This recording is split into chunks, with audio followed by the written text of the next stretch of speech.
Perkenalkan, namaku Rian.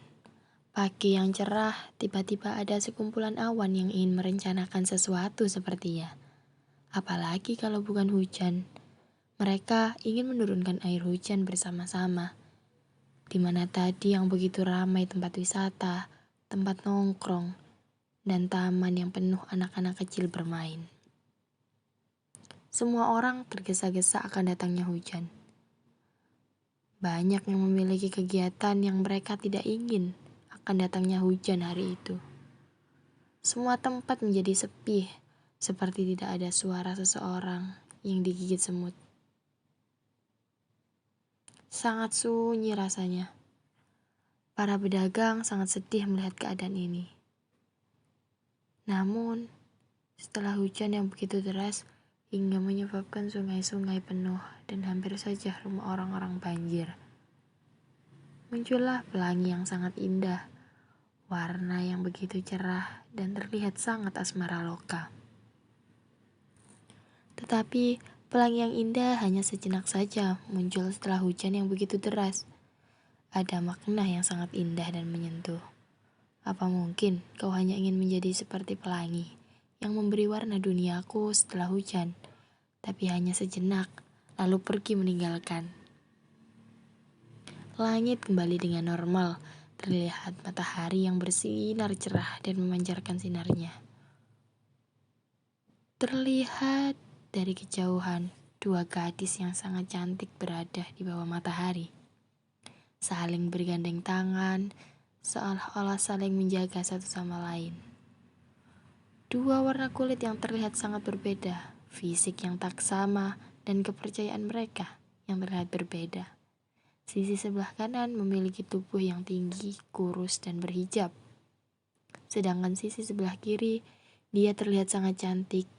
Rambutnya ikal diikat dan memiliki warna kulit putih susu. Dan memiliki fisik yang sedikit berisi.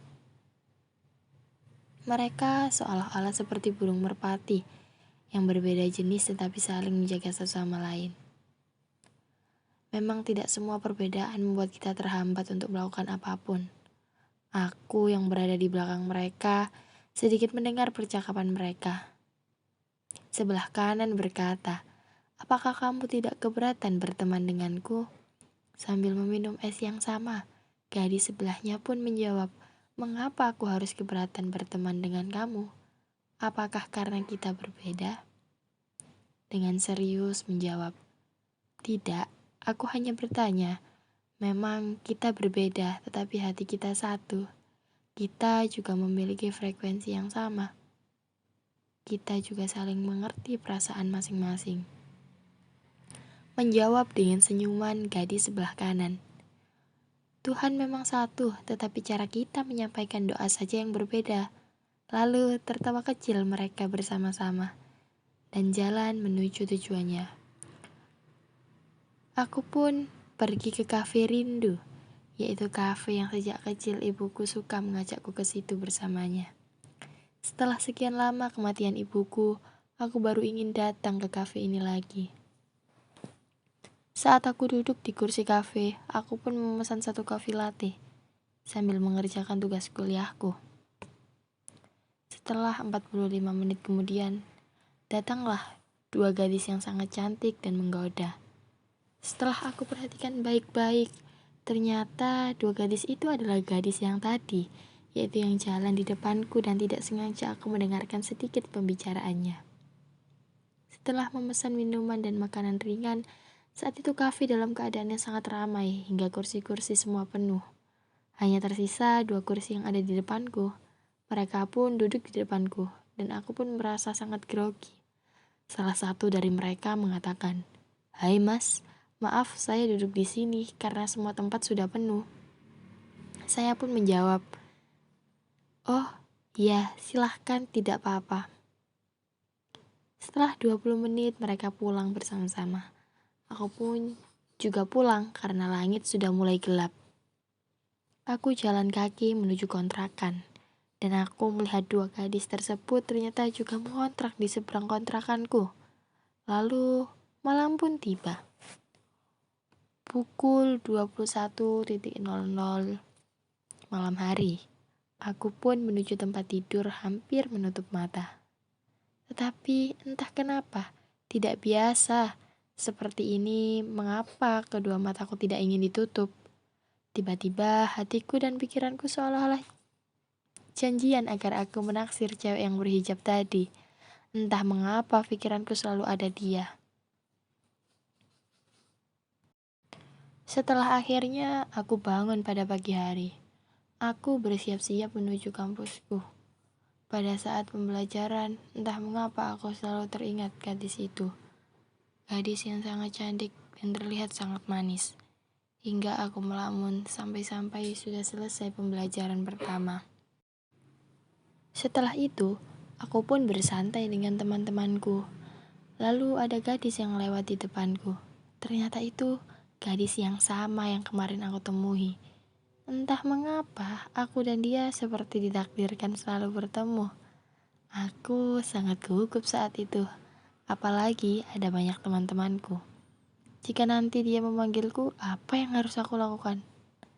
Hari demi hari terlewati dengan semakin dekatnya aku dengan dua gadis tersebut. Aku menjadi sahabat mereka, di mana sahabat yang selalu ada di kala senang maupun susah. 1 bulan terlewati, kulalui dengan mereka, bermain, bercanda, saling membantu, dan selalu kompak. Akhirnya, di mana waktu kelulusan telah tiba. Dua gadis tersebut lulus pada jurusan ilmu komunikasi, berbeda denganku, lulus pada jurusan hukum.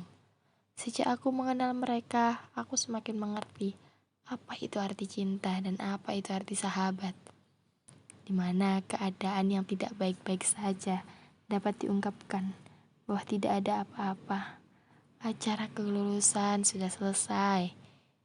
2 hari kemudian, aku dan mereka dipertemukan oleh pendidikan dan akan dipisahkan oleh keadaan.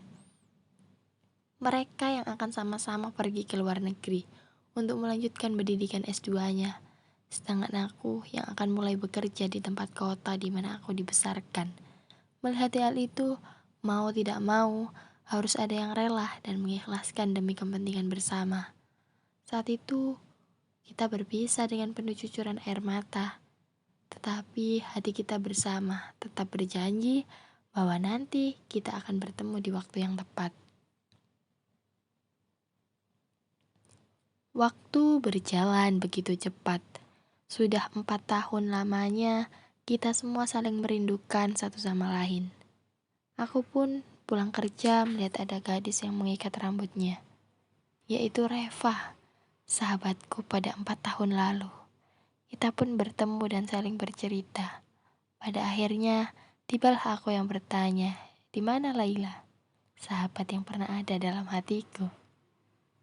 Hingga akhirnya Reva menangis saat ingin menjawab pertanyaanku. Aku minta maaf pada Murian. Aku tidak bisa menjaga Laila dengan baik. Aku pun cemas bertanya kembali, apa maksudmu, Rev? Ia kembali menjawab, saat itu kami berdua pulang dari kampus pada malam hari. Tiba-tiba ada 2 orang laki-laki yang bertutup mukanya dengan topeng. Ia mengambil dengan keras Laila dari genggaman tanganku. Aku yang panik, khawatir, tegang, sambil berteriak tolong. Tetapi tidak ada yang menghiraukan. Aku hanya menangis sambil menelpon 911. Dan pada saat itu juga tim 911 mencari Laila. Hingga pagi aku tidak bisa tidur menunggu kabar. Hingga pukul 09.00 pagi hari. Ternyata tim pun menemukan jasad Laila yang dibuang di ladang pertanian. Setelah kematian Laila, ada berita bahwa orang yang menculik Laila pada saat itu adalah orang suruhan Alex. Alex adalah salah satu anak yang sangat mencintai Laila. Tetapi berkali-kali Laila menolak cintanya. Alex kecewa dengan itu. Karena aku tahu bahwa Laila hanya mencintaimu saat itu. Dan ia hanya ingin fokus pada pendidikannya. Itulah mengapa Alex sangat marah pada Laila. karena Laila tidak menyukai dirinya. Ya Tuhan, mengapa Engkau memisahkan aku dengan orang yang sangat aku cintai dan sebaliknya? Mengapa Kau mengambil Laila dariku terlebih dahulu, Tuhan? Menangis rasanya menyesal Rian. Dari situlah pengalaman kelam yang pernah terjadi pada mereka berdua. Reva kembali ke negaranya, dan Rian pun tetap hidup di desanya. Setiap hari Rian melamun seperti orang yang stres, down, menyesal, kecewa, rasa yang semua ada di kepalanya dan tidak bisa ia kontrol. Kehilangan orang yang berharga dalam hidupnya dan segalanya. Menjadi Rian sangatlah tidak mudah, di mana tadi Rian yang berharap bahwa Laila pulang dan dia akan melamarnya. Tetapi itu semua tidak akan pernah terjadi. Sejak saat itu, Rian sangat terpukul, dan dia menghabiskan hidupnya hanya bekerja dan selalu mengenang almarhumah Laila. Di mana hubungan tangkai daun yang lebat dengan daunnya sekarang menjadi gugur satu persatu, dan hanya tersisa satu daun saja yang berharga bagi tangkai. Sekian kisah dari Rian. Cinta sejati yang tidak pernah mengharapkan imbalan.